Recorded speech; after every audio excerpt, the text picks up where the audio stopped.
What is up, everybody? This is Kyle Manzolini, and it's time. Enough people have seen the movie. It's finally time for me to give you my spoiler-filled thoughts on Deadpool and Wolverine. This is my first time doing a spoiler review for the channel, so this is very exciting stuff for me. I'm gonna go as much in depth as I can on the movie. Like, I'll go more into what I liked about it, what I didn't like about it, which wasn't much, but I'm just about to go into everything that this movie pertains to and give it my own 2 cents, because I'd figured that I want to comment on some of this stuff. And like I said, this is my first spoiler review, so I'm excited to talk about this stuff with you guys. So,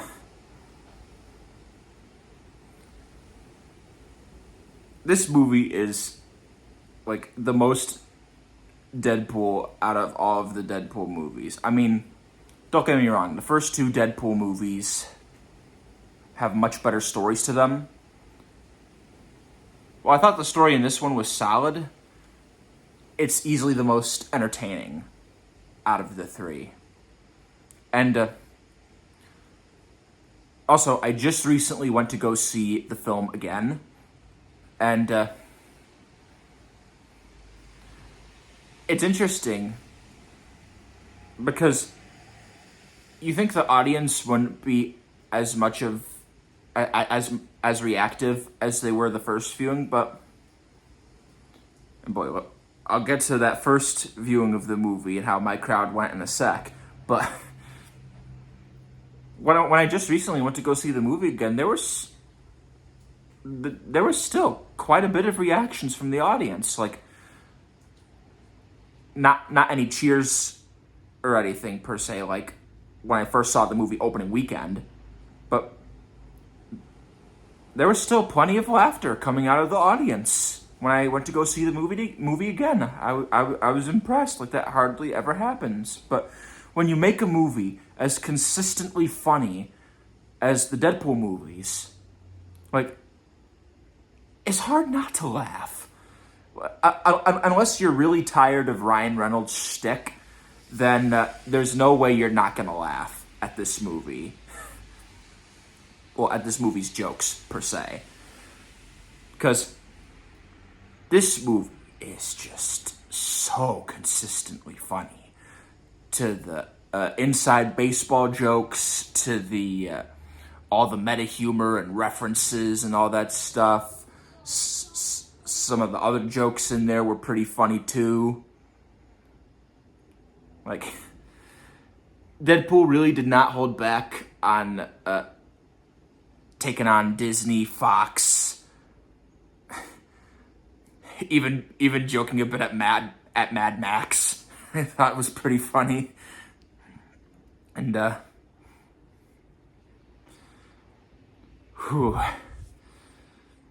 opening of this movie is absolutely insane. Like, I was not expecting Deadpool to, like, dig up the grave of Logan. Like, it's totally out of left field, but totally a Deadpool thing to do. I'm sure fans of Logan were probably a bit turned off by that, but because Logan's a masterpiece of a movie, we're probably not going to get another comic book movie like it ever. Like, we were lucky to get that film when we did, and also great send-off to that era of the X-Men, and particularly Hugh Jackman's Wolverine. This movie did not at all tarnish the impact of that movie. It rather embraced the impact of that movie, because when Deadpool finally meets up with the TVA, what I liked is that they introduced the concept of anchor beings that are essential to that timeline. And once a timeline loses its anchor being, the timeline slowly dies down, which I think that can also be applied to the MCU, which Tony Stark is very much the sacred timeline's anchor being, unless I'm wrong. You can comment, but in my personal opinion, I strongly feel that Tony Stark was the anchor being of the sacred timeline, and like Logan, he also made an epic sacrifice, and his timeline has, well, the sacred timeline has slowly started to die out as a result. That could also partially be in reference to the dip in quality of the MCU, which Deadpool is not afraid to poke fun at all. Like,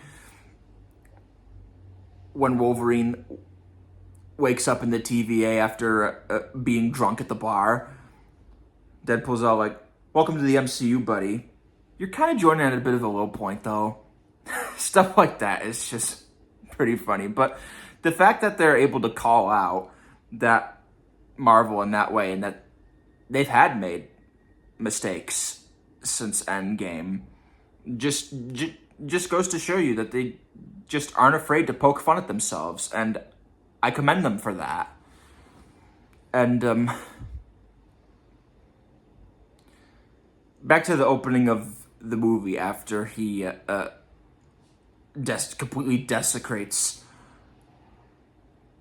Wolverine. Like, he pretty much just uses all the bones of his body as weapons to fight off the TVA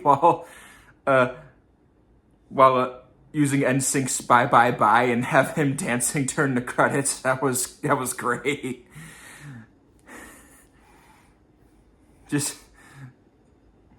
And that stuff was just great. Although, the one gripe about that was that the other two Deadpool movies had funny names during the credits, while in this movie the credits were normal. I think the reasoning behind that was because they already had so much going on with the NSYNC song and Deadpool crazily killing the TVA with Logan's dead body.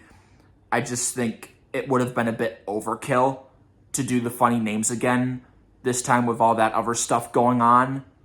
So, the funny names in the credits weren't necessarily missed. It's just something I noticed, and like, I did find it to be off-putting slightly. It's really just a nitpick, but I get why they didn't do that, because it just would have been too much, because there was already a lot going on. When Deadpool goes out to search for a new Wolverine variant to replace the one that died, that whole sequence was fun. Like, he got to meet all the different variations of Wolverine from the comics, to from Old Man Logan to the accurate height version of Wolverine, which was funny. The Wolverine in the yellow and brown suit about to fight the Hulk. And Henry Cavill's Wolverine completely came out of nowhere for me. Like, the Calverine, the name they coined for him, was just perfect. And I liked the DC dig. Like, we will treat you so much better than those guys down the street. That was great.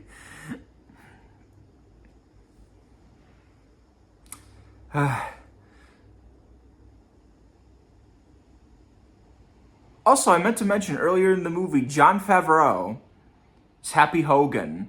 I did not expect him to be in the movie at all. Of all the people I suspected or speculated would be in this movie, Happy Hogan was not on my list. And when I saw the film opening weekend, I was just like, whoa, this is a neat little surprise that I knew nothing about. And he did actually play an integral part to the story because Deadpool really wants to be an Avenger, and he feels he really needs to be a part of that team in order for him to, matter. And the gist with Happy is that he explains to him, hey, the Avengers isn't like that. Like, it's not something you need. Like, they have to want you. Or,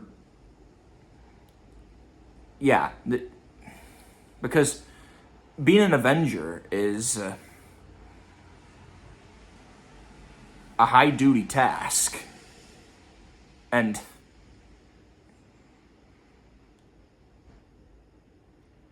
Deadpool ultimately faces rejection, which leads him to be this car salesman.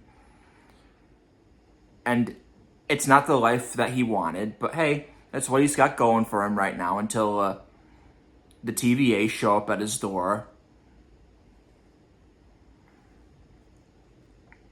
But that's not even the centerfold, folks. Like, when Deadpool and Wolverine are finally sent to the void by Mr. Paradox, who, by the way, Matthew McFadden did a great job of playing Mr. Paradox.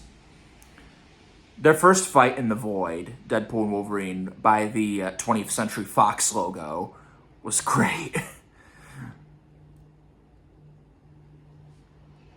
And they were just, like, at each other. Like, Wolverine was, like, crawling on the ground on all fours, and it actually looked cool. And they were just slicing and dicing and just beating the crap out of each other. And there's several cool shots in the movie, but one in particular was like when he's fighting Deadpool and Deadpool's sword's about to come out, and it just looks like it's about to come right out at your face.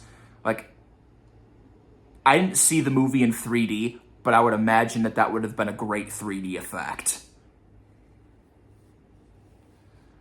But after their first big fight by the 20th Century Fox logo, they run into what I think is the most brilliant fake out that one of the best fake outs ever done on film. Chris Evans shows up in this movie, and you think he's going to be Captain America because we associate him with Captain America in the Sacred Timeline. But it turns out he's not Captain America. He's actually Johnny Storm from the Fantastic Four. The Human Torch. And I really liked the way they set that up, that fun little subversion. And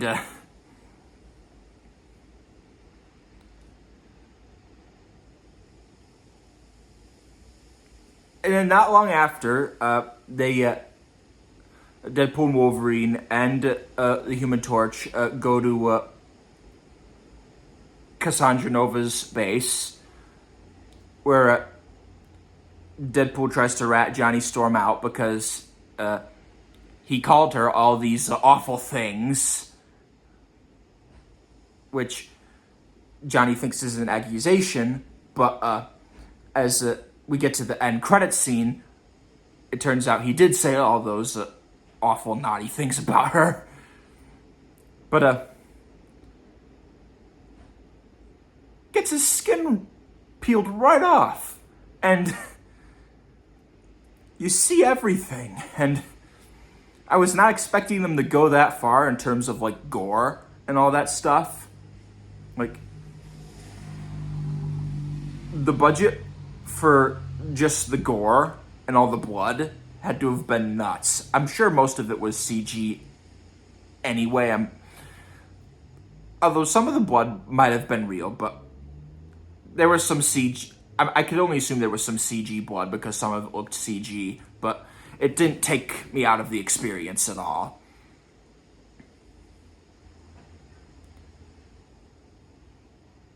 Then sometime after that, they escape from Cassandra. They're out in the middle of nowhere. And then they meet up with Dogpool and Nicepool, which I was unfortunate enough to have seen some of the set leaks, so I've actually known about Nicepool since January. But he was... I kind of thought it was an interesting variant of Deadpool because he's kind, he's pretty much perfect compared to the original Deadpool, who had to go through cancer and has a disfigured face, while Nicepool is like the good-looking version. So I thought that was a neat little variant that they introduced. But the next big thing I want to talk about is Deadpool and Wolverine's big scene in the car, where Wolverine has just really had it with Deadpool's shtick, and he just has this great monologue that like really gets to Deadpool's feelings, and he doesn't interrupt because he's just that heartbroken about what Wolverine is saying to him, like, and he tells him, like, he's annoying, he's a bit of a loner, and he couldn't even get his relationship with a stripper to work out, and it's just a testament to how great Hugh Jackman is at playing this character. And soon afterwards, they get into this great car fight, which it's interesting to see superhero fights play out in contained spaces, and they were just completely using the car to their advantage. There's blood everywhere when all was said and done, and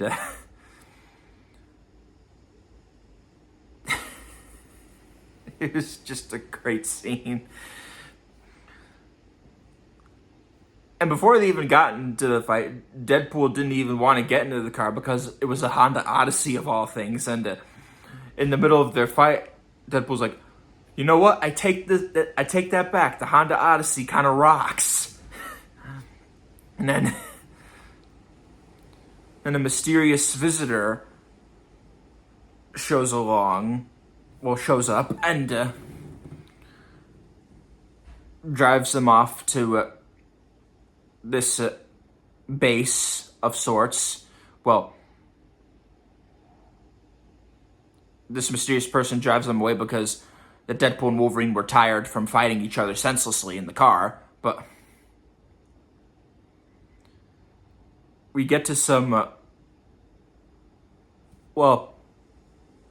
want to ask, and another person I watched said this too in his spoiler review.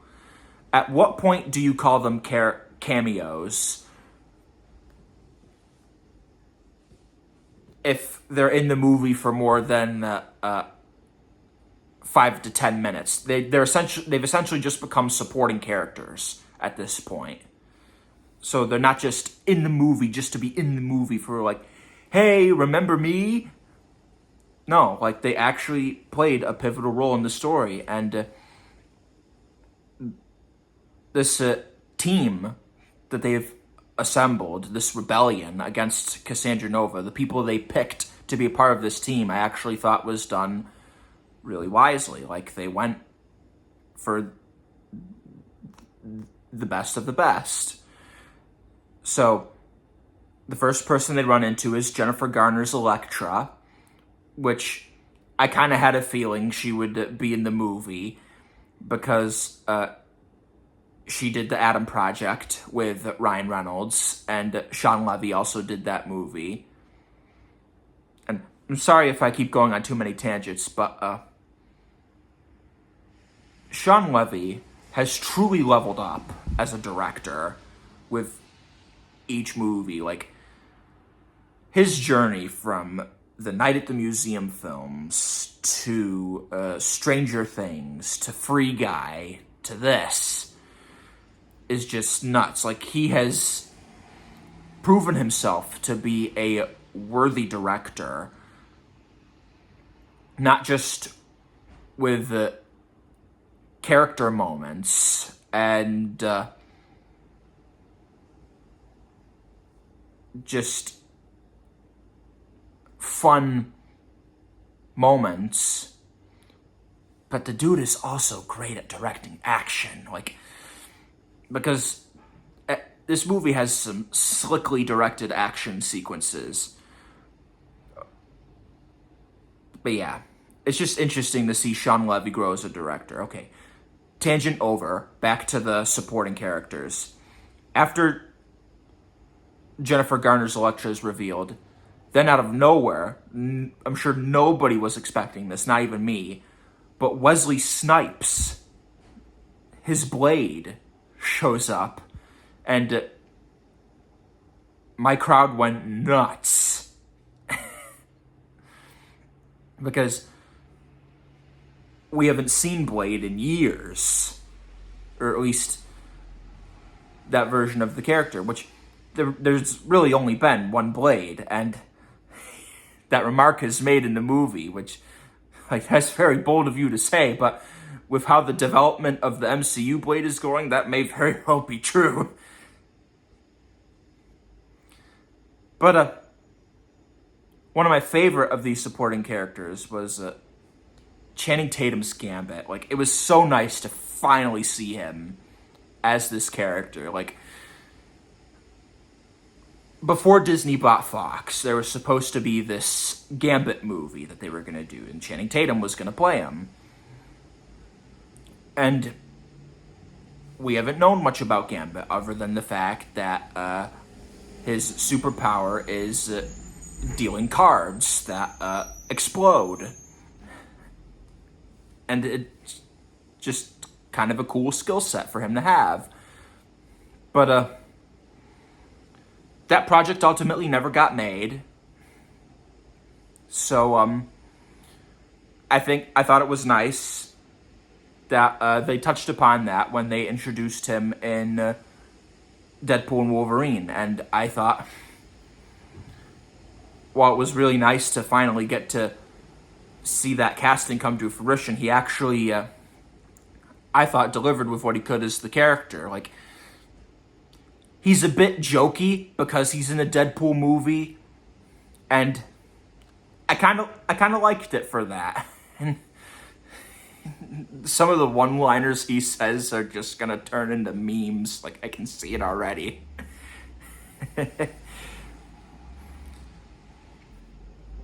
And also, the last person that's a part of this team, which I thought was beautiful, and I hate that they spoiled her in the final trailer, was Daphne Keene's Laura, X-23, is in this movie. And I just thought that was beautiful to see. Because she was a kid in Logan, and just to see her all grown up and still care about Wolverine, even though this is a different version that she's dealing with. Because the Wolverine that they got for this movie really went through a lot. Because he was embarrassed to be a part of the X-Men. He didn't want to wear that yellow spandex. And because of what happened in his timeline, all of the mutants died, which led him to go on a rampage against the humans, and even sadly killed some good ones along the way. And wearing that yellow spandex was just a way to honor the people he lost, and just to remind him of the guilt that he had, and which I thought was some great character development. And it's applied not just when he talks about it in the woods with Laura, but also when they make it back to Cassandra Nova's base and she gets inside his head.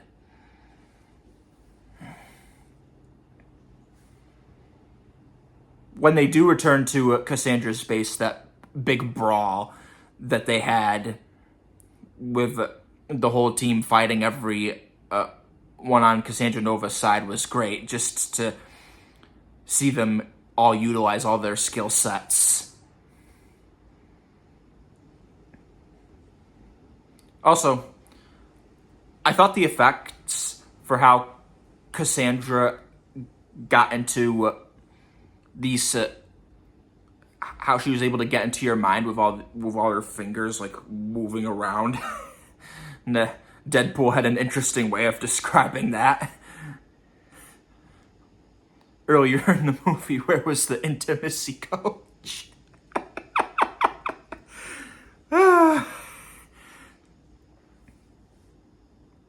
But eventually, Cassandra does help them.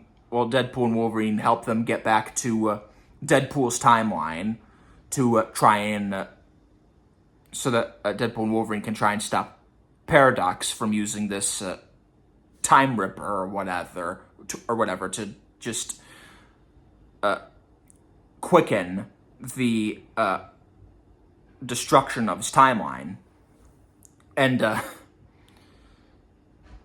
that leads to us finally seeing all the Deadpool core, and it was just really cool to see all these variants of Deadpool, like from Lady Deadpool to Cowboy Deadpool to Kid Pool to Headpool and the Wrexham one too, because of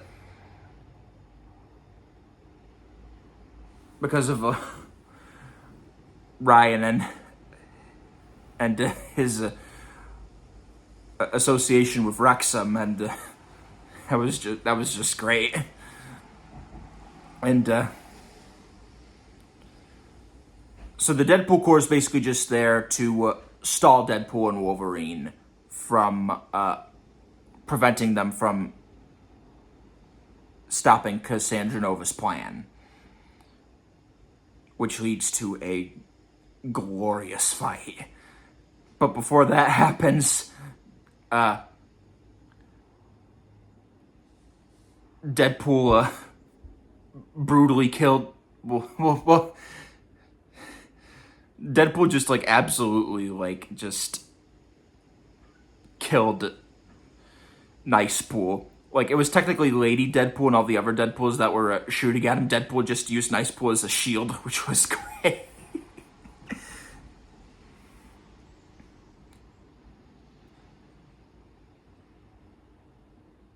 And he basically just killed Nice Pool just so that he could have his golden guns and Dog Pool. Which is kind of sick when you think about it, but in the sense of Deadpool, it was just very funny. But as Deadpool and Wolverine have their nice little walk before they absolutely desecrate the Deadpool core, there was thunderous cheers and applause when Wolverine finally put his mask on, and that was just a cool moment to witness. And then once that happens, that just leads to what I think is a very impressive one-take action sequence of Deadpool and Wolverine just brutally stabbing and shooting all the Deadpools, which lead. And I like filmmaking techniques like that. Whenever there's a cool one take, it's just amazing how they're able to do that. And this oneer just basically just takes them like there's enough Deadpools for them to kill where it basically just takes them out into a bus, and they just start killing all the Deadpool variants that made it onto the bus. And there's a little tribute to Stan Lee on that bus, which I thought was nice. And eventually, after they kill the Deadpool core, they realize that, unlike Nice Pool, the other Deadpool variants have healing factors and can regenerate. But then Peter comes into the mix wearing Deadpool's old suit. And basically all the Deadpool variants just like gush over Peter because apparently he's a staple in all of the other Deadpool's worlds. And they basically just, Deadpool and Wolverine just basically just let the variants enjoy Peter while they thwart Cassandra Nova, which leads to us thinking that Deadpool and Wolverine are going to sacrifice themselves to save their timeline, because essentially with the whole thing with the matter and antimatter is that you can't really come back from stuff like that. And the way they used Madonna's Like a Prayer during that and them killing all the Deadpool core, I thought that was just a great use of that song. The soundtrack for this movie in general is just all over the place, but it works. Like, every song choice works. And they do save their timeline, and surprise, surprise, they make it out alive. And the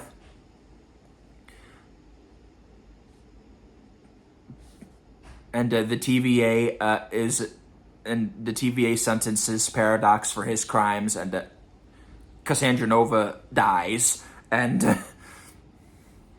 basically their timeline's saved, all happy, and basically the movie just ends from there. And I also liked, during the credits, they paid tribute and immense respect to the Fox era of Marvel, because that's what helped establish Wolverine and Deadpool and all the other X-Men. Like, without that series of movies, we wouldn't have had Marvel movies in general get as big as they've gotten.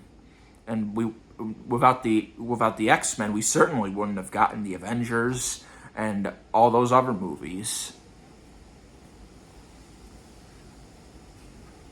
Wow, I'm just noticing that this is past the half-hour mark. So, yeah, those were my spoiler thoughts on Deadpool and Wolverine. I tried to pack as much in there as I could. I still really enjoyed the movie, even on the second watch. It's just a heck of an entertaining movie from start to finish. The jokes work. The guest appearances work. The song choices work. It's constantly funny. It's paced well, and it just felt like a Marvel movie from the earlier phases, where it's not a big setup for the next movie. It's just this solo team-up adventure where you get to truly enjoy the time that you get with these characters. And while there are nuggets in there potentially teasing what's to come, I really hope we eventually know why Thor was crying. I thought that gag was great too. Apparently that happens in the distant future. We want to know what happens with that. But yeah, I liked that it was pretty much like a golden era Marvel movie. Like I said, it's not a setup for a next movie like Quantumania was. It's basically just, you enjoy the time that you get with these characters, and it's a fun ride, and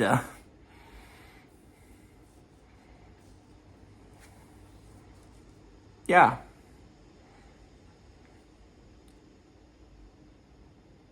it's just a reminder that Marvel is still capable of making great movies, even though they have had their missteps in recent years. So yeah, those are my spoiler-filled thoughts on Deadpool and Wolverine. Like I said, I pretty much wanted to get to everything I got to. I hope you guys enjoyed my thoughts. I hope you guys enjoyed. And if there's anything you want to add to the discussion, please feel free to comment. I do look at your comments. And yeah, just keep it constructive, keep it civil, and yeah, I will catch y'all in the next video. Peace.